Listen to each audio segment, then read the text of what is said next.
Before we start, I would like to introduce you to my fellow mates, and they are Risha, Gauravi, Viresh, Ayush, Shaumya, Nissan, and Nikhil.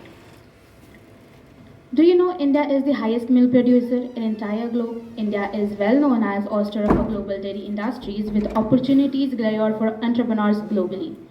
It might be a dream for any nation in world to capitalize on largest and fastest growing milk and milk product market. With that, a very warm and pleasant morning to one and all present over here. I am Shwarnim Kumari of class 11th Humanities together with my classmates. In a chapter of cooperative sector, Amul and Shudha are mentioned as a shining example of success in India. What do you think? The word success is easy to get? Truly no. There were so many problems they faced, so many ups and downs in the beginning of their life. You might be thinking what difficulty they have faced. That's why we are here for. We are going to tell you a story behind the curtain of that success. For that, I would like to call my fellow classmate Risharani. Thank you, Swarnim and Nishan, for your wonderful speaking.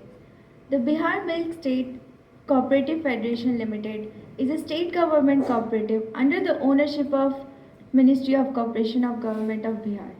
It markets its product under the label Sudha Dairy. Millions of people in Bihar and outside are using Sudha's milk and other dairy products. The company was established in 1983 and is an enterprise of Bihar government. The founder of Sudha Dairy is Ramchandra Singha and the managing director is Harjot Kaur. The marketing of liquid milk and sachet was introducing from the year 1981 itself. However, initially the trust was for organizing the milk procurement activities and to establish the same at reasonable level. Nevertheless, there was some natural growth in the milk procurement over the years. Thank you for further information. I would like to call Gauraviraj.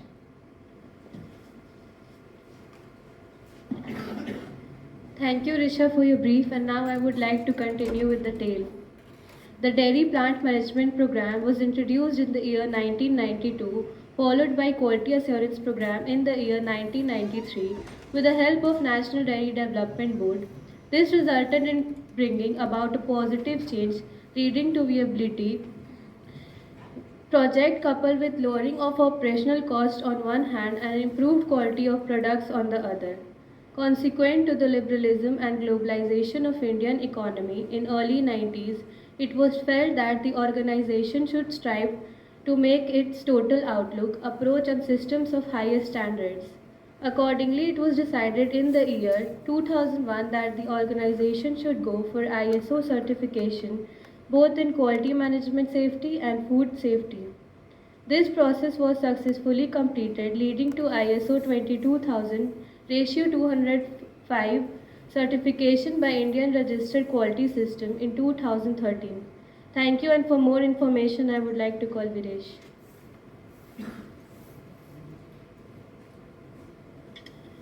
Thank you, Gauravi, for your wonderful speaking. Hello, everyone. I am Kumar Viresh Vaibhav.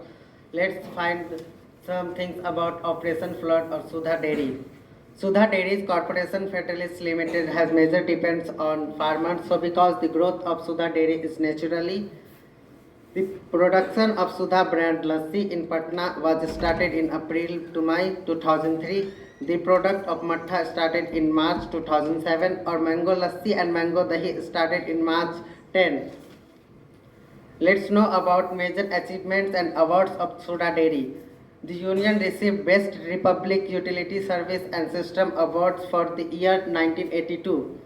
Best Productivity Performance Award for 2000 to 2001, 2001 to 2002, 2005 to 2006, and 2006 to 2007. 7 by National Productivity Council, New Delhi. Silver medal for standard vanilla and chocolate ice cream in 2009 for participation in Great Indian Ice Cream Competition. Indira Gandhi Excellence Award in 2013. International Business Council. We have to know about Indira Gandhi is our first woman Prime Minister and ex-PM. Glory of India Award by Global Achievers Foundation, New Delhi on 10 June 2016. Thank you. For further information, I would like to call Soumya. Thanks Viresh for giving me the chance to speak. So, Pradeep Kumar of Kathaltoli village has found a new meaning in life. It was related to Sudha Dairy, the government-run milk cooperative that has turned around his fortune. So, hello everyone, I will tell you about the current status of Sudha Dairy. In present, every day, Sudha collects nearly 51,000 liters of milk from village on the outskirts of Ranchi. The daily average milk marketing of Post Milk has reached 2.85 lakh liters per day in March 2018. The increased milk procurement and marketing has contributed to the growth of turnover year by year. The turnover of 2017 and 18 was 537.11 crore. Till the end of March 2018, the membership of the dairy cooperatives has reached 1,66,516, in which women members are 38,162. Sudha has also won several awards. Some of them are Indira Gandhi Excellence Award in 2018, Best Marketing Strategy Award, and Rajiv Gandhi Samman Puraskar in 2015. Millions of people in Bihar and outside are using Sudha Dairy and other dairy products. Thank you. Now I would like to call Nikhil on stage. I am Nikhil Raj of Standard 11th Humanities and I am going to throw some lights on Operation Flood और the White Revolution. जिस तरह green revolution होने के कारण food production में भारत आत्मनिर्भर हुआ, ठीक उसी को फॉलो करते हुए 13 जैन 1917 को ऑपरेशन फ्लड अभियान शुरू किया गया, जिसका मुख्य उद्देश्य भारत को दूध एवं दूध से बने उत्पादों में भारत को संपन्न बनाना था। इसके कारण 1998 आते आते भारत यूएसए को पीछे छोड़ते हुए दुनिया का सबसे बड़ा दूध उत्पादक देश बनकर उभरा। इस लक्ष्य को पाने के लिए मवेशियों मतलब दूध देने वाले पशु को पोषक तत्व वाले चारे दिए जाने लगे। साथ ही साथ मवेशियों को टीके लगाने शुरू किए गए, जिससे मवेशी कम बीमार पड़ने लगे। दूध उत्पादन में भैंसों के दूध का महत्वपूर्ण योगदान था। इसके दूध से स्किम मिल्क पाउडर बनाने में सफलता प्राप्त हुई, जिसने डेयरी प्रोडक्शन में क्रांति ला दी। ऑपरेशन फ्लड के उद्देश्य कुछ इस प्रकार हैं: दूध उत्पादन में वृद्धि लाना, ग्रामीणों की आय में वृद्धि लाना, ग्रामीणों की कंज्यूमर को उचित मूल्य पे दूध की उपलब्धता आसानी से करवाना, किसानों की गरीबी को कम करना। Thank you for the further information I would like to call Ayush.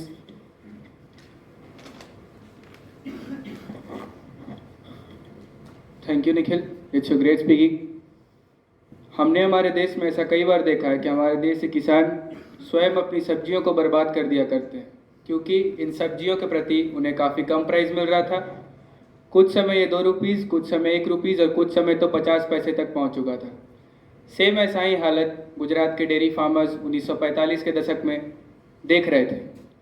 इस सब को देखते हुए उन्होंने एक ऑर्गेनाइजेशन इस्टेब्लिश की, और वो organisation of the dairy farmers, for the dairy farmers and by the dairy farmers.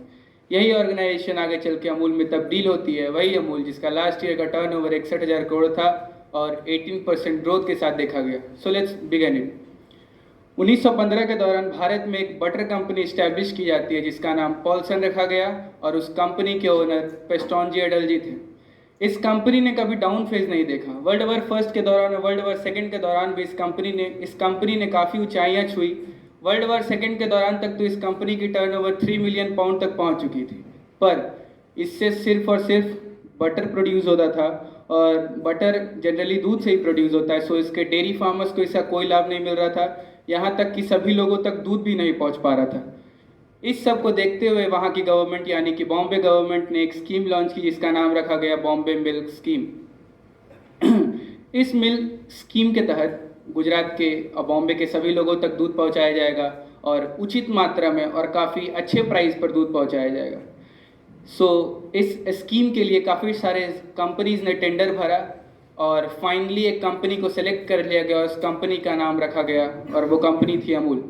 अब अमूल बटर इंडस्ट्री के साथ साथ मिल्क इंडस्ट्री में भी उतर चुकी थी, पर अभी भी सिर्फ और सिर्फ इससे अमूल को फ़ायदा हो रहा था, ना कि वहाँ के डेयरी फार्मर्स को। उन्हें अभी भी काफ़ी कम प्राइस मिल रहा था। सो इस सब को देखते हुए वहाँ के डेयरी फार्मर्स ने त्रिभुवन दास पटेल, सरदार वल्लभ भाई पटेल और मोरारजी भाई देसाई की मदद से एक ऑर्गेनाइजेशन इस्टेब्लिश करने का तय किया, और उस ऑर्गेनाइजेशन का नाम Kaira district cooperation milk producer union limited रखा गया। इस ऑर्गेनाइजेशन ने काफ़ी मुद्दतों के बाद इसको फाइनली ब्रिटिश गवर्नमेंट के द्वारा 1946 के जून आते आते तक इसको रजिस्टर्ड कर लिया गया। पर रजिस्टर्ड के बाद भी इस ऑर्गेनाइजेशन को इकोनॉमिक इंडिपेंडेंस नहीं दी गई। 1946 तक इस ऑर्गेनाइजेशन में केवल 2 विलेज कोऑपरेटिव अपना दूध दिया करते थे, पर सभी दूध भी नहीं दे रहे थे और सभी तक दूध भी नहीं पहुंच पा रहा था और वहाँ के डेयरी फार्मर्स अभी भी इकोनॉमिक इंडिपेंडेंस नहीं हासिल कर पाए थे। पर 15 अगस्त 1947 में जब हमारा देश आज़ाद होता है तो हमारे डेयरी फार्मर्स को इकोनॉमिक इंडिपेंडेंस मिलती है और इसका लाभ केवल और केवल डेयरी फार्मर्स को ही नहीं बल्कि वहाँ के बॉम्बे मिल्क स्कीम को भी इसका लाभ मिला और सभी तक उचित मात्रा में दूध और अच्छे प्राइस में दूध पहुँचने लगा। जून 1948 आते आते तक उन्होंने इस ऑर्गेनाइजेशन ने पेस्चराइजेशन ऑफ मिल्क स्टार्ट कर दिया था और 1948 दिसंबर आते आते तक इस ऑर्गेनाइजेशन में 432 फार्मर्स अपना दूध प्रोसेस करने के लिए दिया करते थे और per day milk processing 5000 litres milk हुआ करता था। इन सब के बीच अब एक व्यक्ति की एंट्री होती है जिसका नाम डॉक्टर वर्गीस क्यूरियन था और डॉक्टर वर्गीस क्यूरियन को फादर ऑफ वाइट रेवोल्यूशन भी कहा जाता है। वर्गीस क्यूरियन फिजिक्स से ग्रेजुएटेड मैकेनिकल इंजीनियर और टाटा स्टील जमशेदपुर में वर्क कर रहे थे। काफ़ी मुद्दतों के बाद 1950 में त्रिभुवन दास पटेल ने अपने ऑर्गेनाइजेशन का एग्जीक्यूटिव हेड वर्गीस क्यूरियन को बनाने का सोचा और बना भी दिया। 1950 से 1953 तक इतना अच्छा वर्गीस क्यूरियन ने काम किया कि 1953 आते आते तक बॉम्बे मिल्क स्कीम और इस ऑर्गेनाइजेशन से इतना दूध प्रोड्यूस होने लगा था कि वहाँ की लोकल जनता और बॉम्बे मिल्क स्कीम इसको अब्जॉर्ब ही नहीं कर पा रही थी। तो ये तय किया गया कि हम लोग एक मिल्क पाउडर प्लांट इस्टेब्लिश करेंगे। तो 31 अक्टूबर 1995 को भारत में पहला मिल्क पाउडर प्लांट लगाया गया और 31 अक्टूबर डेट इसलिए तय किया गया क्योंकि 31 अक्टूबर को ही सरदार वल्लभ भाई पटेल का जन्म दिवस है। सो पहला मिल्क पाउडर प्लांट लगाया गया 31 अक्टूबर को और वो उस समय का एशिया का सबसे लार्जेस्ट मिल्क पावर प्लांट हुआ करता था। पर डे दूध प्रोसेस 1 लाख लीटर हुआ करता था। दुनिया का पहला पावर प्लांट था जो बफेलो मिल्क को स्प्रे ड्राई करके पाउडर में तब्दील किया करता था। इस ऑर्गेनाइजेशन में पंडित जवाहरलाल नेहरू और इंदिरा गांधी जैसे लोग दिखे गए थे। सो अब ये केवल एक ऑर्गेनाइजेशन तक ही सीमित नहीं रहना चाहिए, तो ये तय किया गया कि इस ऑर्गेनाइजेशन को एक ब्रांड नेम दिया जाए और एक ब्रांड नेम दिया गया Amul. Amul stands for Anand milk union limited. 1966 आते आते तक अमूल को एक एडवर्टीजमेंट के रूप में अमूल गर्ल दी गई और वो कि Guinness book of world record में अभी तक शामिल है for the oldest running advertisement programme. पर अमूल से केवल और केवल अभी भी गुजरात के लोगों को ही फायदा हो रहा था। वहाँ के डेयरी के फार्मर्स ही इसका लाभ ले पा रहे थे और आम जनता ही गुजरात तक ही ये ऑर्गेनाइजेशन सीमित और ब्रांड सीमित था। 1964 में जब वर्गीस क्यूरियन सरदार वल्लभ भाई पटेल से मिलते हैं तो शास्त्री जी ने उन्हें यह सुझाव दिया कि आप क्यों ना इस ऑर्गेनाइजेशन को पूरे देश भर में फैलाएं और लाल बहादुर शास्त्री की मदद से वर्गीस क्यूरियन ने इस ऑर्गेनाइजेशन और इस ब्रांड अमूल को पूरे देश में 1965 में नेशनल डेयरी डेवलपमेंट प्रोग्राम के तहत पूरे देश में इस्टेब्लिश किया। 1950 के तहत जहां हमारा देश 55,000 टन मिल्क पाउडर इंपोर्ट किया करता था, 1970 आते आते तक इंडिया एक मिल्क सफिशिएंट देश बन चुका था केवल और केवल अमूल की वजह से। और 1998 आते आते तक इंडिया एक हाईएस्ट मिल्क प्रोड्यूसिंग प्लांट के रूप में उभरा था। So finally I am concluding this by saying some facts. हम लोग सबके मन में ये सवाल आता हो कि इस अमूल के ओनर कौन है, तो इस अमूल के ओनर कोई नहीं है क्योंकि 80% रेवेन्यू डायरेक्टली डिस्ट्रीब्यूट होता है। वहाँ के डेयरी फार्मर्स जितने लोग दूध दिया करते हैं उनको डायरेक्टली डिस्ट्रीब्यूट किया जाता है और 20% बचा हुआ रेवेन्यू वहाँ के स्टाफ्स और एम्प्लॉयमेंट एडवर्टीजमेंट के लिए खर्च किया जाता है। सो इसके प्रेजेंट मैनेजिंग डायरेक्टर RS सोडी हैं। इसका लास्ट ईयर का टर्नओवर 61,000 करोड़ जो कि 18% वृद्धि के साथ देखा गया। 36 लाख फार्मर्स अपना दूध प्रोसेस करने के लिए इसमें दिया करते हैं। पर डे दूध प्रोसेस 2.63 करोड़ लीटर हुआ करता है। और अमूल से जुड़ी हुई एक फिल्म भी बन चुकी है जिसका नाम मंथन, जिसमें नसरुद्दीन शाह और अमरीश पुरी जैसे एक्टर देखे गए। 1976 में इस फिल्म को 2 नेशनल अवार्ड और एक ऑस्कर के लिए ये भी ये पहली एंट्री थी भारत के लिए। ये ऑस्कर में पहली एंट्री थी मंथन के रूप में और इस फिल्म का बजट 10 लाख था जो कि डायरेक्ट क्राउड फंडिंग पे गई थी। 5 लाख डेयरी फार्मर्स 2 रुपीज़ पर हेड के हिसाब से। और इस मूवी को यूनाइटेड नेशन डेवलपमेंट प्रोग्राम और सोवियत यूनियन जैसे देशों में भी दिखा दिया गया था। Let's revise what we have learned today in form of quiz. Here is the first question. What was the name of Operation Flood? Your options are yellow revolution, green revolution, white revolution, or blue revolution. Yes, you are correct. Here is another question. Who was known as the milkman of White Revolution? Your options are. Okay, that's great. Here is another question. Where did the factory of Amul started? Your options are Ahmedabad, Arankeshwar, Anand, Ahmednagar. Yes, here is another question. Which state is the largest producer of milk in India? Your options. No, sorry. Your options. Let me give you options. Your options are UP, Bihar. At least let me complete it. UP, Bihar, Maharashtra, and Jharkhand. You are wrong. The correct answer is UP with 17.6%. Another question. What is the slogan of Amul? I think I don't need to give an. Yes, you are correct. Here is another question. In which year Amul was founded? Your options are 1946, 1956, 1986, or 1996. Yes, you are correct. Here is the last question. What is the name of Amul girl? Should I give options or you will just try? Options, okay. Easter Hemante, Lexi Ravira, Pearson, and Sophia. You are wrong. The answer is Easter Hemante. And thank you everyone for your patience listening. We are looking forward to give you more information about another topic. That's all for today. Have a great day ahead.